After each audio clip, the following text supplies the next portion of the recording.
I think there is hope because the recession is not a bad thing at all. Let's just, if I may, in the last 80 years or so, in the 40s almost, when they start hiking rates, they always go too far and we see a recession. That's the darker areas. Then they have to cut rates during the recession. Then they push rates up too much, we get a recession, and then they got to cut rates. Same thing here. Then they got to cut. Way up, we get a recession, they got to cut. Way up, they got to cut. Way up, they got to cut. Way up, they got to cut. We have had almost 100% that every time the Fed goes into a tightening cycle, we get a recession.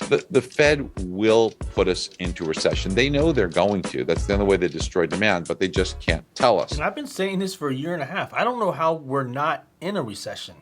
To be frank, I feel like we are in one. I don't know how we're not in one. I know everything is still very, very expensive. But the truth is the way that the Fed always gets us out is by raising the Fed's funds rate. And then it tightens everything. And then we head into a recession. And then everything starts to work itself out until government comes in again and starts printing a little bit too much money. My personal feeling, which doesn't mean much because it's been wrong for the last year and a half, but I think that by the end of the election, or when it comes down to the election, numbers are going to come out. It's not going to look good. And we'll probably start the year with a bad economy.